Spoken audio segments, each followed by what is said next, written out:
Hello and welcome to the Complete Agent podcast, where each week we aim to educate and entertain our industry. I'm James Kendall, and as ever, I'm joined by David Warburton and Ian Storey. Lads, how's your week been? Good, thank you very much. Thank you. You two are both back off holiday, looking, well, Kendall, you're looking suitably red after your stint in Dubai. Ian, you look exactly the same after being up a mountain in Windermere. So good to have you both back. Thanks. I think I probably look a bit more rugged as well, don't I? Not just. Have you had a shave? This morning, fresh. Yeah. Wow. Oh, see, I don't think there as well. How is your, for the viewers and listeners? How is your finger? The same. Exactly the same. It's weird. Yeah, I think we've got some golf in a few weeks. I think you need to play through the pain barrier, mate. I'm gonna drive your buggy and help you on your club selection. Yeah, that's not a euphemism. Anyway, how's your week been? Apart from obviously I was away, but you know we've been obviously keeping in touch with the team, and I've been back 3 and a bit days now. So we've had a relatively good February, all things considered. I think we're on nearly about 80 grand, I think, now this month for sales agreed, which is pretty good. Considering we didn't have too good of a January, very, very average January. One thing that is incredible at the moment is our listings. We've, I said in the Facebook group last night, I think we're fee wise, there's now there's another couple signed up overnight since then. I think we're like 150 grand's worth of homes signed up, which is, incredible really when you think probably just under half of those are over 750, and the most expensive one's sort of 1.35. But yeah, it's been really good listing, and I think that's testament to all of the work we've been putting in the scenes the previous 90 days in terms of getting the on the market letters out and the not on the market letters, because there's a real mix of houses that have responded to market updates and are kind of on the market letter. But yeah, that's me. How about you? Yeah, pretty good week, actually. I mean, to be honest, February for me has been relatively quiet. And in some respects, I was quite pleased about that because we had we were a bit light on staff in January. And obviously coming back into the new year, it was a very, very busy month. So it was absolutely bombed out. So it was a bit quieter in February, certainly at the front end. But we've still done, for a quiet month, we've done just under 50 grand in sales, which I'm really pleased with. So it's not bad at all. But I can also sense that the next few weeks are going to be mental. So I was just saying to you then before we came on the pod, I've been given the go ahead verbally on 24 houses. Wow.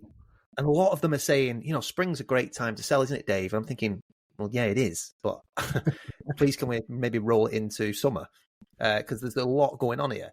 So I've got loads going on, which is absolutely fantastic. And just yesterday was particularly good for me, a really nice day. I went to see a property that is on the market with another agent, not having any success. The valuation went very, very well.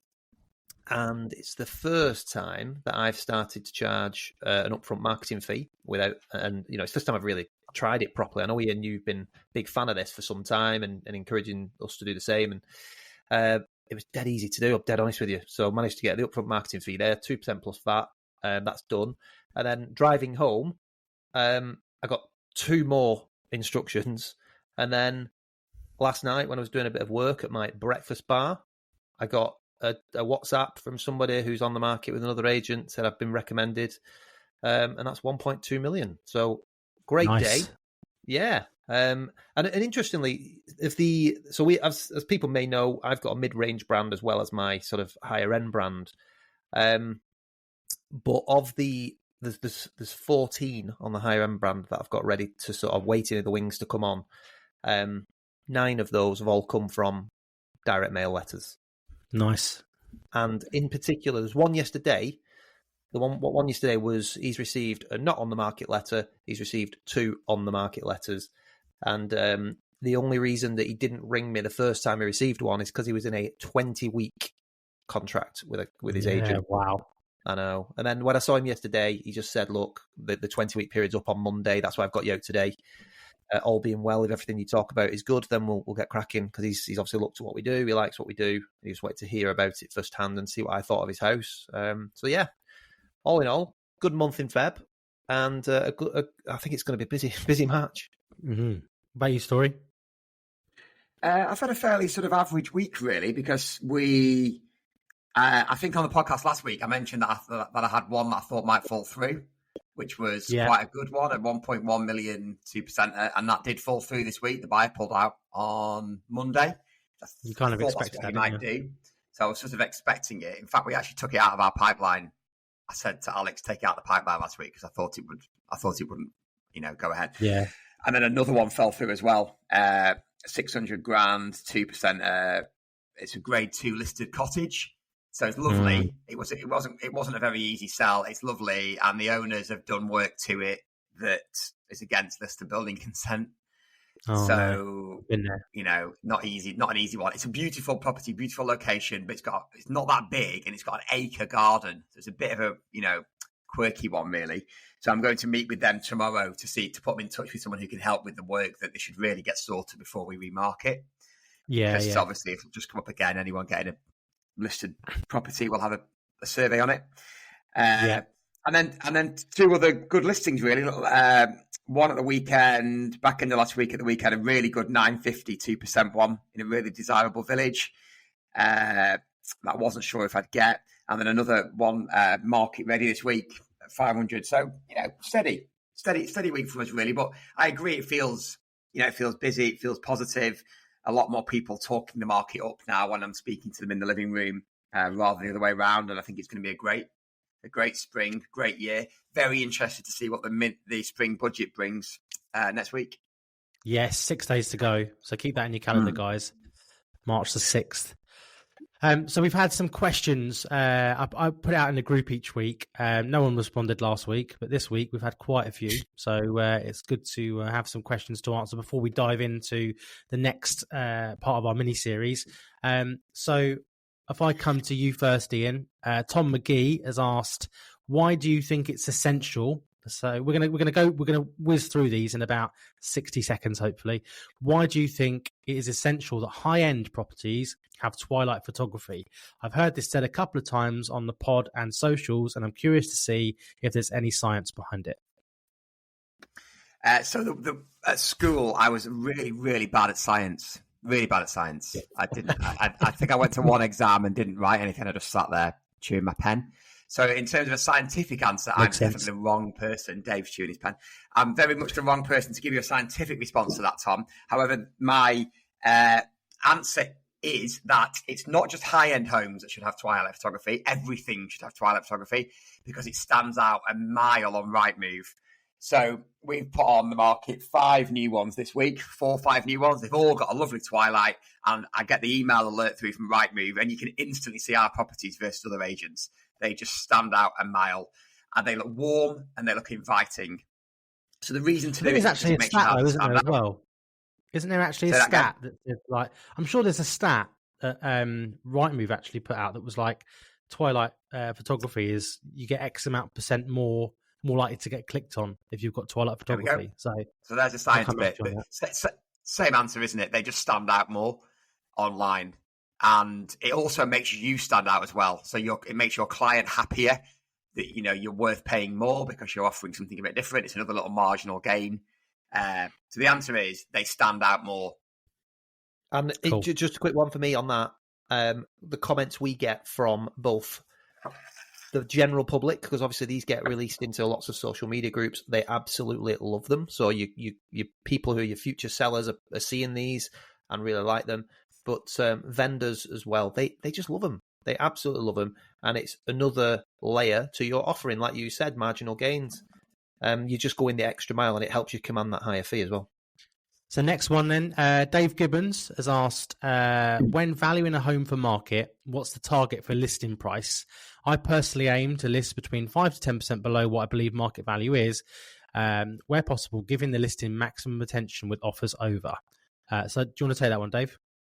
Yeah, I actually agree with Dave. I think if you can get it slightly below market value with an offers over strategy, you're inviting competition. And I think competition amongst buyers is definitely the best way to get a premium price. I think we would all agree with that if you've got competition. I think, obviously, he's obviously saying he aims to get it 5 to 10% below, so he's not valuing 5 to 10% below. And I think that's the key here. You've got to go in with what you believe the market value is, what is the market telling you that the property is worth, and then give your reasonings for dropping it below 5 to 10% below market value. Not sure. It depends. 10% is a lot, I think. It's too much, I think. So depending on what part of the market. Possibly. He might not mean that far, to be fair to him, because it depends on what end of the market you're at. So he's probably just giving a name there. And also, I think it depends what the pricing filters are as well. So we were having conversations yesterday with a vendor, and the house is worth about 950. So the conversation is, do you put it on for $1 million, or do you put it on for offers in excess of 900? And in my view, I think we do offers over 9, because you obviously capture everything up to 9, and it's not worth $1 million. And I don't think, because on the Rightmove pricing points, it goes up in 100,000, I think, from 700. Yeah, it's unlikely that you're going to get someone with a 900 budget looking all the way up to $1 million, I think, because I don't think they'll believe they can get the £1 million property that's going to reduce that much. So I think it very much depends on where the pricing filters are around the value of the house that you're listing. But I do agree with Dave. I think if you can get it on at an attractive price, you're more likely to generate the competition. And it's just how you sell that to the vendor. It's definitely within their best interest.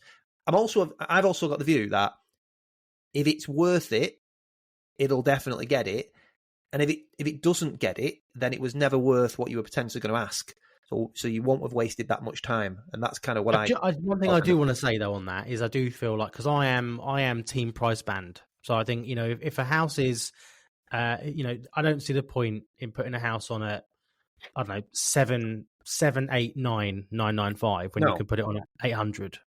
But I do think sometimes it's difficult if you think a house is worth 770 for argument's sake, or 765, or 760 to 770. It's difficult to know 800. Does it just sit on top of the market and doesn't get the interest, or do you offers over 7? If you think a house is worth 770, 10% at that level is a lot of money to come up, and it's just not going to work. So I think whilst it's in an ideal world, you want to try and get everything on a price band. And obviously, if you're 10k away or £5 away or £1 away from a price band, you should never be doing it. It should always be on a price band. But I think sometimes, like we've listed something this week at offers over 1.35. Now the price band is 1.25, and I think this house is probably 1.35, maybe to 1.4. And to do offers over 1.25 in this market, in my opinion, given that the house has already been on the market elsewhere, I think it's a tall mountain to climb. And I think you can erode the value really easy of the house if you're not careful. So whilst I am team price band, and I think, without singling anyone out, if you've got a house at 975, it should probably be on at $1 million. Can I just cut in there? Because I don't always agree with that. I kind of generally agree with what you're both saying, but I think there's the odd occasion where it doesn't work. So the million in particular is such a psychological, point, isn't it? Is your house £1 million house or not? It's such a psychological thing. It's very different to any other price brand, the million one, I think. So we've put quite a few on where we put them on at 950 or 975, and we've got $1 million or just over for them. And I think if we'd have gone on at $1 million, I think we wouldn't have got the interest that we had. We've had one recently down the road. It's called the Coach House. It went on at offers of a 975, and we sold it for $1,025,000. I think, and we only had one person interested out of about 10 viewings. But it was a competition that we created and the process that got that result. And I think if we'd have gone on at £1 million, I think we'd have had less viewings and probably a lower price in the end. It's difficult, isn't it? Because sometimes you don't know what you don't know.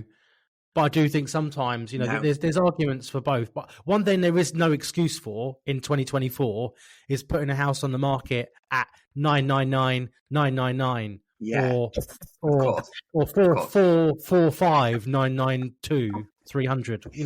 We see quite a lot that go on at like 949 and all the zeros, and that no one should ever be doing that. But I don't think you can always put it on a price point because it's too much of an uplift. Like if a house the upper end, at the upper end, I agree with you. Say you think a house is worth sort of mid 900s ish. I don't think you can just go on at 900 and guarantee you're going to get in the mid nines for it. I'm on both sides there because I think I can see what Dave's saying. I think it all depends on the house.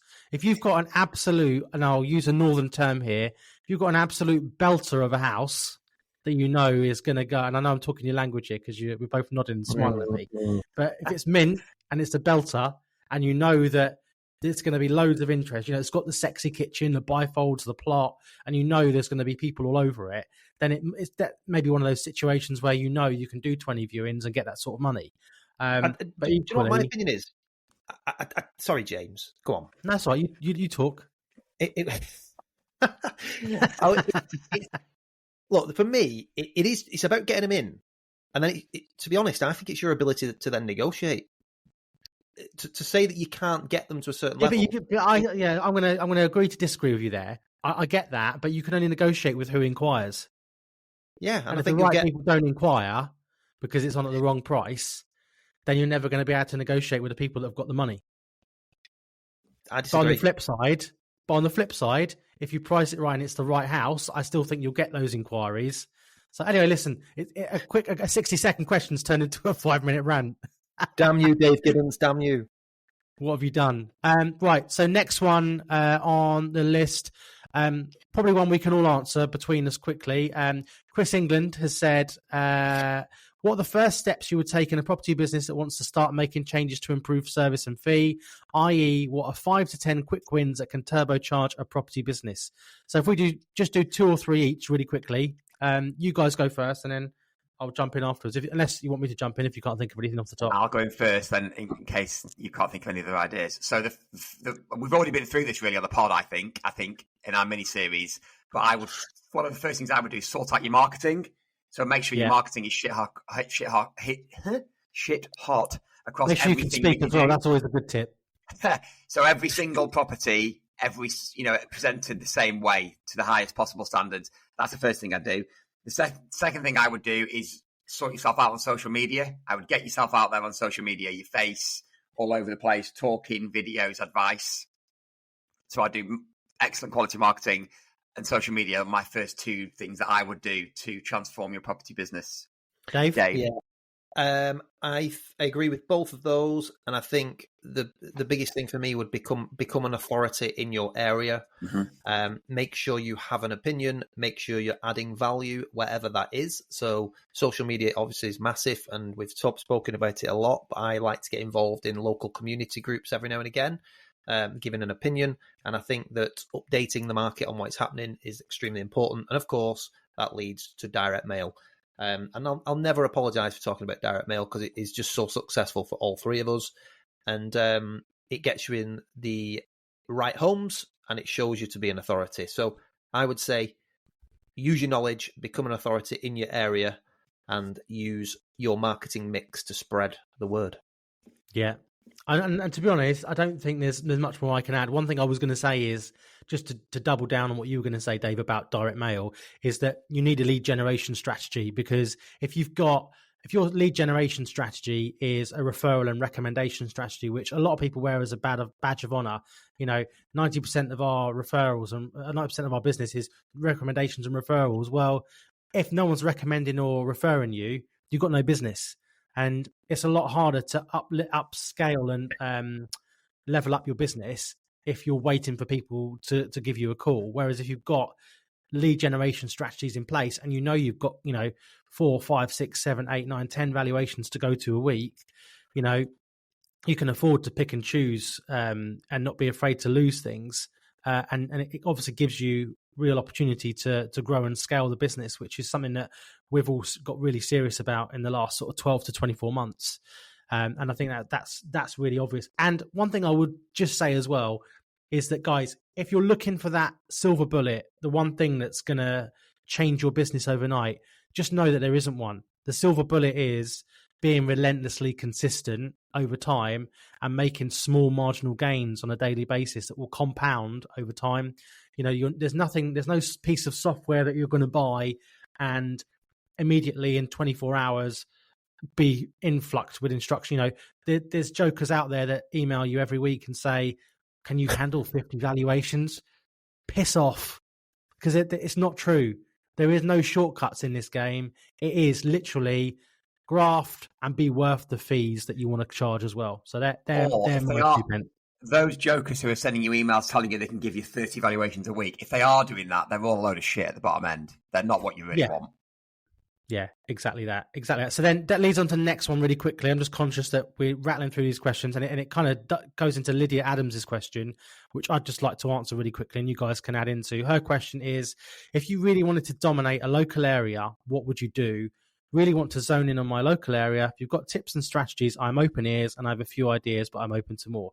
First thing I would say on that is, why do you want to dominate your local area? Are you talking about you want to be high volume, low fee? Because that's the trap you fall into. If you want to be high volume, if domination is market share, then I'm probably not the person to help you, to be honest, because for me, it's never been about market share. It's always been about quality. And don't get me wrong, we've started to get the quantity as a result of that as well, but we are never going to be, in my opinion, the agent in our town that sells the most homes, because the homes that we want to sell, there aren't the quantities of. I don't want to be selling 500 units a year that are 3-bedroom terraces at 200 grand. I would much rather do what I'm doing and sell between 50 to 75 a year at an average value of 600 to kind of 1.2. That's me, and that's what I want to do. And my advice to you would be is to think about introspectively, what kind of business do you want? Do you want a business that sells the best homes and pays you comfortably and is an enjoyable experience? Or do you want a vanity market share metric where, you've sold the most houses and got the most boards, but it's a horrible existence? Anything to add, lads? No, not really. I know what Lydia's trying to say, having been there. I mean, when we were 999 fees, we just delivered as many leaflets as we could, and it led to what you have just described, JK.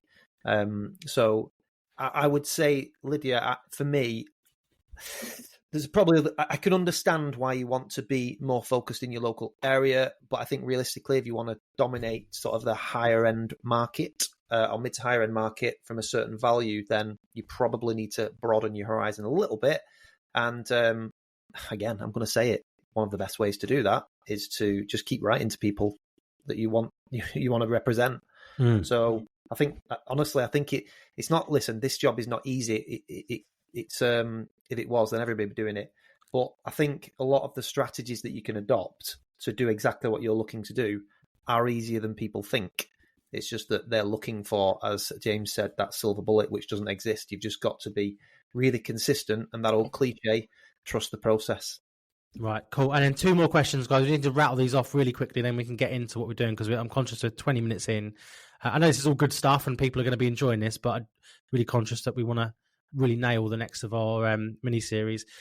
So John Savage has said, why do you go to the lengths you go to when it comes to marketing your clients' properties when you could just take pictures on your iPhone and slap it on Rightmove? Now, I think we've covered a lot of this already. Would you agree? Yeah. I think we've probably covered that already in a lot of these questions already. So hopefully that's been answered, John. And then the last one is, sorry, go on. I was just going to say, in response to John there, we have covered it, but for me as well, it's just, if you do it consistently every single time, you just stand out from the competition every time, because they just don't do it. And if people do video, it's never as good as your video, or they'll drop it on the next instruction. So as you've said, I like the term relentlessly consistent. As long as if you're that way inclined, you'll always win and you'll stand out. And John, putting it bluntly, you can command higher fees. Yeah.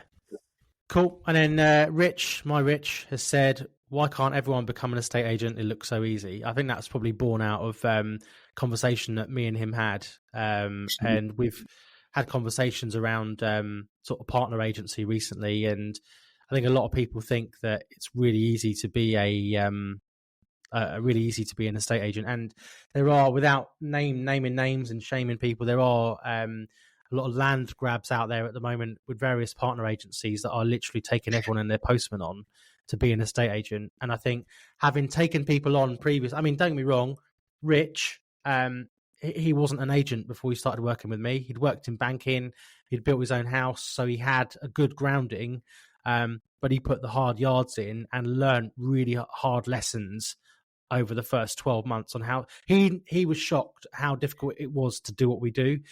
The easy part is to, almost be on camera and be the movie star. But what people don't see is the lead generation, the winning the business, keeping the clients happy, the sales progression, everything else that goes with it. And it's that age-old thing. If you think it's expensive to hire a professional, wait till you hire an amateur. Absolutely. Just a quick shout out there to John Savage, who asked the question before. He's got a great TikTok channel, got loads of followers, and he answers questions like that because he gets some stick sometimes, I've noticed. Some people just put comments on there about why you don't need an agent, and they're all shit, and just sell it yourself, just stick a board up. And it's quite funny watching him walking through London, I think, however he is based, answering those. He's ledge. Trolls. I've been on his podcast actually as well. I'm due on it as well. I'm looking forward to it, John, if you're listening. Right, cool, guys. We're going to jump into the next part of our mini series. I know you've all been waiting for it. So, Dave, introduce us. What we're talking about. Yeah, so as you know, doing the mini-series about positioning yourself in the mid to higher end, moving from 999 fees to average 10 fees like the three of us have done. Hopefully a lot of you didn't do what we did in the early years, and you can skip that part. So we've started with how does your business look? So go back to that one if you haven't listened to it just yet, because that's really, really important. You need to audit yourself. We then went on to lead generation. From there, we went on to valuation, did we? The actual valuation itself, was that last week? And then this week, we've done the valuation. We're now looking at the actual instruction stage. So what happens at the point you are ready to put a house on the market? So we'll make a start on that, because some of you listening will have your own processes. If you are listening, you're obviously interested in how we do it in the mid to higher end. And the key here is going to be that we do this every single time, regardless of which property it is. So where do you want to start? Ian, let's go to you, mate. So this is from getting the instruction. It is indeed. Yes. So you've come home, you've done your report, everything that we talked about last week. John's rang you up. He said, Ian, thanks for everything. I want to go ahead. What's next? Okay, so the first thing we do, if we've not got it already, as I touched on last week, is we set up the WhatsApp group. So we set up the WhatsApp group with the clients. So I had a question from another agent yesterday about who's on that WhatsApp group from the legendary Nigel Salmon. I need to call Nigel back about that. So we set the WhatsApp group up. In that WhatsApp group, we've got the whole office team, excluding Phil or me, depending on who's taking the property on. So we only go on me or Phil only go on our own WhatsApp groups. The rest of the team on it, and both sellers, if they're both on WhatsApp. So that's the first thing we do. Put on a lovely introduction message. Hi, John and Sam. Thanks for giving us the go-ahead to sell your lovely home. We can't wait to get started. I've added team stories to the group. Then the team already know, because I've asked them to. They all then individually comment. Hi, John. Can't wait to work for you. We're looking forward to working for you. Hi, Sam. So they all comment individually. So it really gets a conversation going straight away. Sellers love it. Then we request ID and proof of address on that group. So they just photograph it, whack it on the group. We do a manual check with Smart Search just for the AML. And then we send over the contracts and marketing invoice. So this is all explained to them on the WhatsApp group. So we'll put a message on to say, these are the next steps. This is what's going to happen. We're going to send over the contract and the marketing fee invoice. If you can sign the contract, pay the fee, then we'll move to the next stage. Generally speaking, they do that pretty quickly. Then we move to the next stage. Next stage is booking in the photo and video appointment. So that's quite a big task for us, because the photo and video appointment is me or Phil, whoever's taken the house on, Vicky, who does our home styling, Mark, because Mark is our videographer, and then Adam, our photographer. So there's 4 of us plus the sellers to arrange that appointment with. So it's not easy. Aidan tears his hair out sometimes, or Eleanor, depending on who's booking him in, because it can be a bit of a nightmare to get all those people arranged. But we get that into the diary, the next available opportunity, in line with what the seller's, timescales are. Then once that's booked in, we book in the pre-marketing meeting. So the pre-marketing meeting is where Vicky, who is our home stylist, goes out to meet with them, has a coffee. It's another schmoozy touch point with the client. Vicky won't tell me off for saying this, but she's really good at talking. So Vic goes and sits down with them, has a coffee. She's much better than I am, really, at sort of, talking about the kids and the pets and the holidays and all that sort of lovely, fluffy stuff. Goes through with them what they need to move out of the way before we come back with the camera. Then the next stage is we're going back to do the photo shoot on that photo shoot day. In the background, we're also booking in the floor plan and the EPC if we need it. External company does that for us. Then we'll be there on the day to do the shoot. So the shoot day is a great opportunity to make yourself stand out from other agents and differentiate yourself, and another little marginal gain to show the seller why you're worth more. So Vicky gets there early, about an hour before we turn up. So she's there to make sure that everything's looking as good as possible and looking how we want it to look. We ask the sellers to go out normally at that point. Most of them do, because it's much, much easier to create the best marketing if they're not there. So we ask them to go out, take the cars out, kids, dogs out, completely away, park. We don't want them parked anywhere near the house. Normally they do. So we're there for typically 2 to 3 hours. So if it's me or Phil, I'll be there working my way around with Mark, doing the video. Adam or Scott will be there doing the photographs. It's an opportunity to show the seller how much work you put into creating the lovely marketing for their home.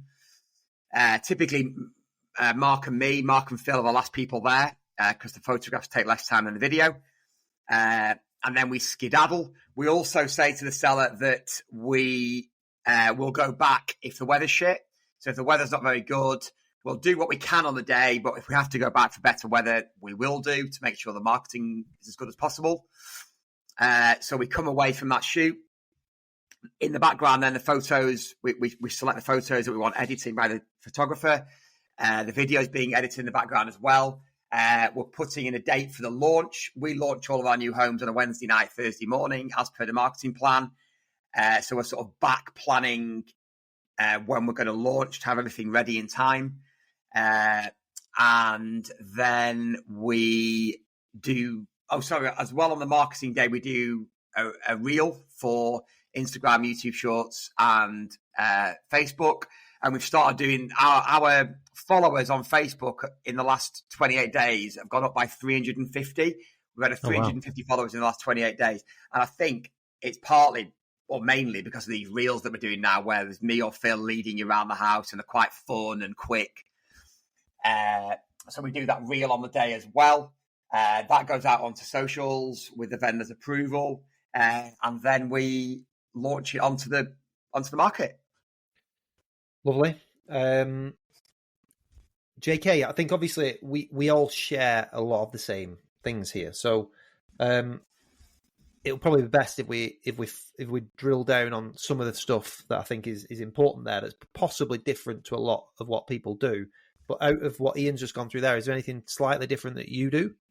Not really. I mean, I suppose with us, we generally set the WhatsApp group up after the proposal's been signed, if that makes sense. Depends. Like something that obviously Storey mentioned last week is about setting up that mini WhatsApp group with the sellers ahead of time, which I've never actually set up a group, but I've always kept in touch on WhatsApp. So I've kind of got that communication there, but we don't have a group as such in the beginning.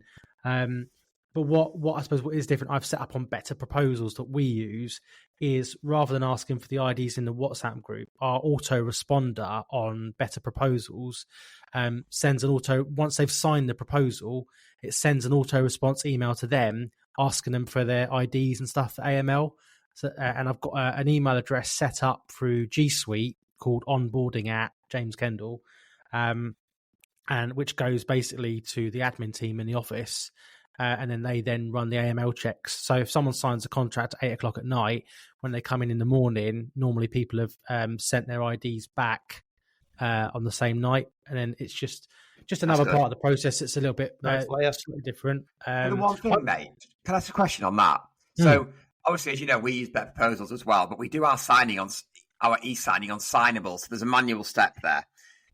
With it being done on Better Proposals, you have to have both email addresses, don't you, to send the proposal for them to be able to sign independently. So do you ask for that information at the booking of the valuation stage, or once you've been to do the val? We try and get as much information up front. You know what it's like. We've got a process, and when it's followed, it's flawless. But you know, people don't do what you expect; they do what you inspect, don't they? I'm full of these cliches. And you know, there's times where you don't meet both, or there's sometimes one person's name on there or one email address.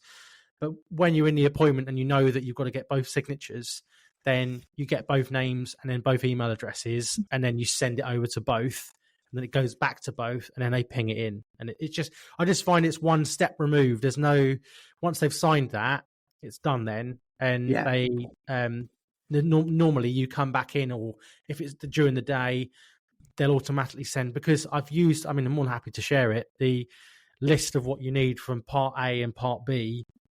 And if it's like a power of attorney or a probate, obviously it's slightly different with power of attorney, with needing an original copy, a certified copy and stuff, and seeing that. But there's a full list of what's needed on there, and it's really easy. People just send it in, we run it through Landmark, and then it's job done, really. Yeah, I'm the same. We because we used it as well, Better Proposals, and I would just ask at the valuation on the occasion where one of them signs, you can duplicate the agreement, can't you, and just send it again. So that's generally what we would do. But I try and get them at the valuation stage, because I just say, look, I need all owners anyway, and I'd like to send this to everybody who needs to receive it. So that's all we do. When you put Val in, though, one of the questions we've started asking is, are you the only person named on the title deeds? And if they say, what's that? You say, well, are you the only person that owns the house? You know, who's on the land registry for who owns the house? And they say, oh, you know, my husband. Oh, can I take their full name as well? And it's just loading all of the correct information at the beginning, because it's questions that people don't ask. People ring up agents and say, I want to book a valuation, and it's, what's your name, what's your number, what's your address? Anyway, we don't need to talk about that. This is not what this podcast is about. But that's what we do in a nutshell. Okay. I was listening, obviously, to there. We're again very, very similar. One thing I always do, actually, Ian, from your recommendation last week, I've started setting up the WhatsApp group straight after the val, which is actually worked really nicely. I'll always text the people anyway, and WhatsApp and voice note straight after the val. But actually, it's just that psychological thing of setting up the group and calling it their address. Yeah. I've only just changed that this week, and I do really like it. So I've done that. But the other thing that we have straight away is like a next steps template. So it just tells them exactly what they need to do and what's going to happen all the way up to the point where they're executed. Where does it go? Well, we say that again. Sorry. So you put that in the WhatsApp group, do you? Yeah. So it's actually a template that I've created on Street, and I'll send it, but I'll always follow up to the WhatsApp group now and just say, I've just sent you that. So can you go and check it? So, but that's just like next step. So this is what's going to happen. This is what we need from you. This can't happen until you've done this kind of thing. And it's all about the AML and making sure the contract's signed by all parties, etc. And then the second one that I always send straight away is the about your house. So within the next steps one that I've just sent. You mean the PIF? No, that's a different thing. So we have the property information questionnaire goes up within the next steps sort of email. Okay. But straight after that, I send about your house. So I've already primed them about this, but this will be how many times have I said this on the podcast, but I do use it all the time. We're no longer selling your home. We're selling your buyer's next home. So I want to know everything about your home so that we can present the lifestyle of somebody living in it. So tell me how long you've been there. What have you done to it? Tell me your favourite local pub. Tell me your favourite rooms in the house. All that sort of stuff. There's some preset questions and then some light encouragement for them to then sort of elaborate on certain things. It's really useful because they come back with loads of stuff they really love about the house. So not only can I send that off to the copywriter, which we'll come to, and she can get a good flavour of how they love living in that house, it's great for my video as well. So when I'm walking around the house, if they really specified that they love opening the bifold doors because blah, blah, blah, blah, blah, I'll go into the detail on the video and it just personalises that bit more. Yeah. So if you're not already doing that, anyone listening, I'd really recommend that you send it out at that stage. Just have an about your house. Get them to tell you all about it. It will help you write a more compelling description. We obviously have a copywriter. If you don't, and you do your own, maybe ChatGPT, things like that, it's just very, very useful to use. So that's just something that I picked up there, Ian, as we were talking, that perhaps I do. But everything else pretty much. I think we've missed one thing, though, as well. Can I just say, I think the other thing we missed, or maybe I didn't hear it, I apologise, but we didn't talk about brochure as well. And copywriter. Well, let's just drill into that then. So, I mean, similarly, it gets booked in.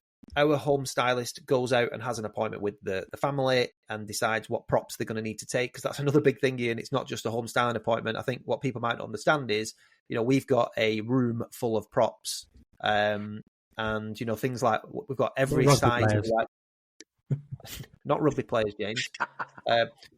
Sorry. We've got every size of white bed sheet and things like that, because again, we go.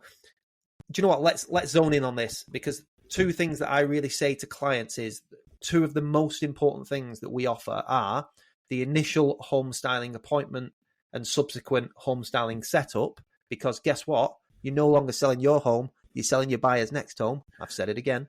And we want to present it that way. And then the second one would be video, which is really, really important. But that pre-styling appointment, it just massively, massively, massively differentiates you from the competition. There's no one doing it, and clients absolutely love it. So we have an in-house stylist. She goes out and has that appointment. So she'll have half an hour with the client, having a look at what she needs to do on the day and what props she needs to take, but also advising the client what they need them to do. How many times do you see a house with the competition go online and there's coats on the back of doors? You'll see a pair of shoes just lying around, or you'll see something in the shop where you think, why didn't they move that? This is what it's all about. And then on the day, our home stylist turns up 1 to 2 hours before everybody else, depending on the size of the house and what's been agreed, and sets it up ready for the photography, so that when we arrive, the photographers, myself, it's just ready, and the vendors absolutely love it. So it's not just an appointment where we're going in there and saying, do this, do that, do the other. It is literally getting really, really involved in the setup of the house, and taking props. Like I say, we've got all different props, and again, we'll probably buy new stuff each week as well. There's always something that you can get and add to your inventory, if you like. Get a van as well. Yeah, I really like your styling van. I was talking about that this morning. I said, have you seen Ian's van? It looks great. So I used to have a move machine. Got the idea from Perry, which is a massive van for clients to use. But then as we progressed higher up the market, I found that clients weren't really using it because they're paying someone to do it for them when they move. Yeah. Although I loved having a van so much. But then I'm thinking, I've downsized it. So I just bought a Transit Custom. So I've got rid of the big Movano and got a Transit Custom. So it's a smarter looking van, more classy sign writing. And we've branded it up as the Cheshire Home Styling Team. And Vicky, I mean, she absolutely loves it. She's like the posh version of a white van man. She doesn't smoke or read the sun or say misogynistic things to women as she's driving past. Brexit. But no, getting a van, I think it was like 10 grand. But it's great having a van, full stop, just to move stuff. But from a business perspective, it's brilliant. She parks it on the high street in Tarpley outside the other agents. Nice. Love it. I like the Volkswagen camper vans, the electric one. Seriously, consider one of those bad boys. Yeah, they're great. They look great. They look great, don't they? Yeah, they do. So I'm tempted by one of those. Home stylist, obviously. Pardon? Oh, sorry. We're getting off track. I was going to say next thing, brochure. Yeah. Once the home stylist is done, same with you, Ian, photographers arrive, videographer arrives. They'll film myself doing all my talking bits, put all that together. Think just again on the day, like you said, it's a really great opportunity to get your brand out there. So always go live at the house. I think it's a really great opportunity to showcase yourself and what you're doing that's different, because a lot of people won't be doing what you're doing at the house. So do it. Reels, like you say, reels and shorts. And then I release those as part of the pre-launch, which I guess we might come on to. We've not mentioned Twilight either, have we? No, just to go on to that. Sorry, so mate. Again, at the moment, you've kind of got it's not bad. You can kind of get the shoot all in together, because the sun's going down at it has been going down at 4:30, 5. It's now getting a bit later, 6, 6:30. Soon it's going to get later and later and later.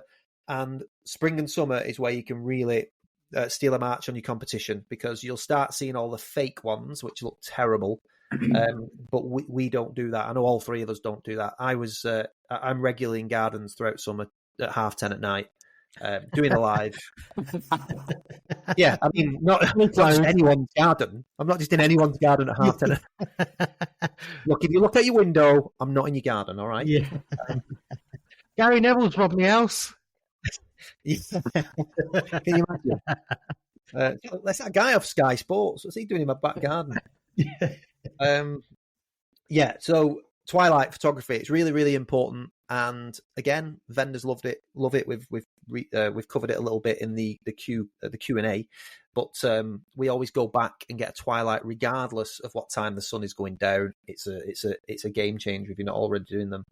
And then once we've got everything back, everything gets sent off to our copywriter, who writes a compelling description about the home. It's not your standard, this is a 4-bed detached home for sale with radiators and a boiler. It's a proper compelling description, a story selling the lifestyle of the home. Because I don't know if I've ever said this, because you're no longer selling your home, you're selling your buyer's next home. Is the valuation subjective? Let me know. Yeah, I did say that word a lot. Warburton bingo. Yeah. You can play bingo on Ian Storey's videos, usually large, and incredible. So please, if you're following our group and you watch one of Ian's videos, tell me how many times he says the word incredible. Fantastic. Fantastic, yeah. Yeah, I'm fantastic. All that goes off to the copywriter. And going back to what I said before, once we've got that about your house detail, it's really useful for the copywriter to put a great description together. So our descriptions, they like yours as well, guys. I know you use copywriters. They're more like a story. It's a really good way to differentiate yourself again from the competition. Ours is slightly different. I was going to say with a copywriter, in that I know you guys obviously use an external person and they phone the vendor, the seller, the client. Ours, we're quite lucky that our copywriter goes with our photographer, so they actually go to the house and sits with the client and interviews them, which I think is quite a nice step. Lovely. Wow, yeah. But, by the way, on our sort of mid-lower end, which is sort of 300 to 500, 300 to 600, we email, the copywriter emails the seller. So it's slightly cheaper for us. We just don't feel like a Red Row at 450 needs a call, you know. But I still want the copywriter to do it for the service. Yeah, of course. Yeah. So once the copywritten description is back, everything is sent off to the design team. Ian, I know you've got an in-house designer, Holly, who is amazing. But we have a design team that work on our stuff. They design a bespoke brochure, and the brochure is designed around the design of the house. So we might have a look at what the theme of the house is. And they get a full, usually 16, 20 or 24-page brochure designed specifically for their house. That PDF is uploaded to our website, but the hard copy is also ordered. And it's a beautiful thing to be able to hand out on the viewings, because it differentiates you once again from your competition. It's tangible. I think when you're selling properties, like you, Ian, I know you're going to say you should be doing it across the board. I agree. But even more so at the mid to high end, somebody's walking away with something in the hands. Again, the lifestyle of that house. People buy an emotion, don't they? It's just a really good thing to have. But all of this is just the same every time, regardless of value. Consistent, relentlessly consistent. Love that, James, from earlier. It's done every single time, and it differentiates you from your competition, because certainly, in my area, no one is going to the same the same lengths that we do, the meticulous nature that we do. So that's the whole I'll thing. only say something on brochure as well, actually, just to talk about. It's not just realistically, the brochure isn't going to sell the house, right? So, and the brochure isn't there to sell the house. The brochure is there for the client, but it's also there for you later on as the agent. So when you then go into the next 2, 3, 4, 5, 6 valuations, you've got tangible case studies on the table that you can flop out on the table and go. Both of those are a bit worrying. Yeah, flopping out and flopping out. What are you doing with your vendors? Yeah. So, but again, it's a good talking point later on down the line. Again, it's not the point of the podcast, but I just thought I would mention it because a lot of people ask. We get so many questions in our inbox, WhatsApp and stuff from people asking, from members and non-members of the Complete Agent. And it's doubling down on everything that you're doing and how, the multiple uses that things have got. The videos that you do, they help sell the house, but they also help promote your agency. But the brochures, and the thing is, just the level of detail that you can go into the brochures can really set you apart from the competition. For example, the passive house that I've just launched, we've gone for a real kind of modern twist, but then on the inside, because it's a sustainable home, we've used recycled paper on the inside as well. And I took the brochures yesterday over to the client when I went to pick up a key for the viewings. And I said that, and he goes, I just love the level, the recycled paper inside. He goes, I just love that touch. It feels like it accurately represents the house. And they love it. And, the thing is, I drop off a stack of 10 brochures to the house. So there's always a brochure for me or whoever's doing the viewing at the house in case. But also, I said, look, feel free to hand them out to family and friends. And I hand them out to family and friends and they go, oh, wow, what's this? And then it's just a talking point and you just never know who they're speaking to or what's going to happen as a result of it. Do you know what? It's just jogged my memory. I've got a valuation on £1 million house next week. And it came on WhatsApp and I didn't recognise the number. So she said, hi, David, you've been recommended to me. We're on the market with such and such, not having a great experience. Would you mind coming having a chat with me?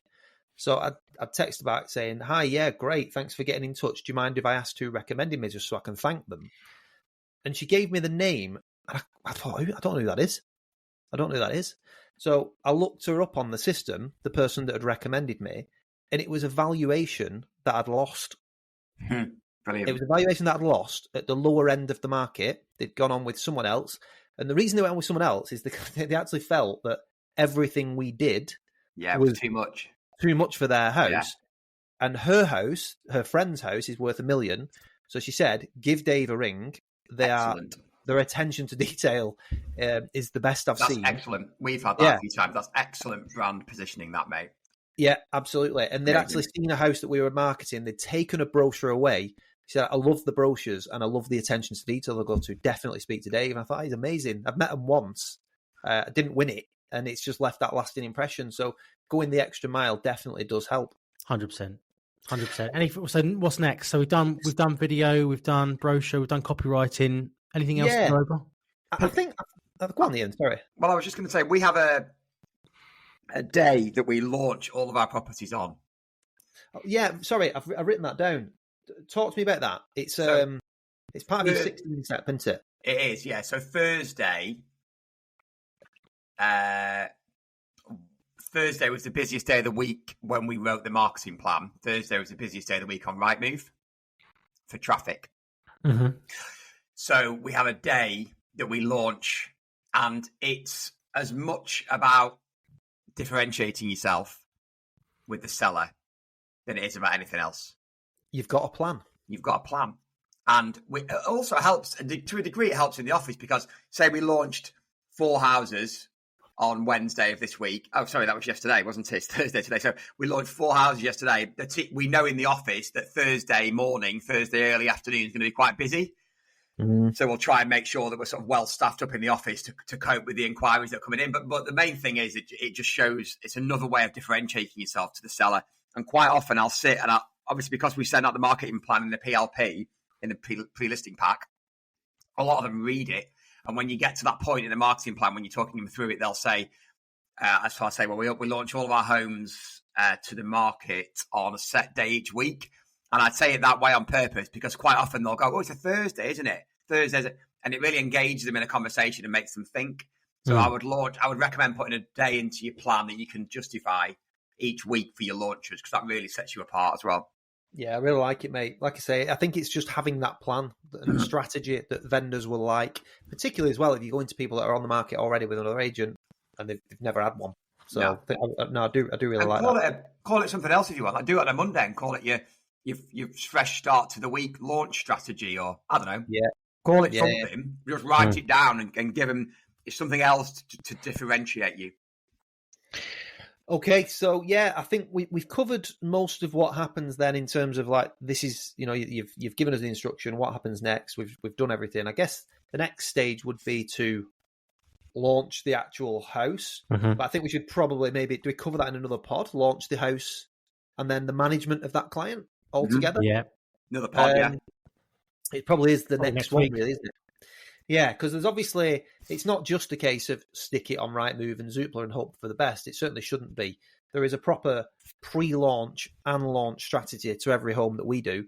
And then, of course, customer management. How do you retain your clients? Because, you don't want, especially now when there's stock levels are at a 6-year high, you're going to get other agents all over your stock.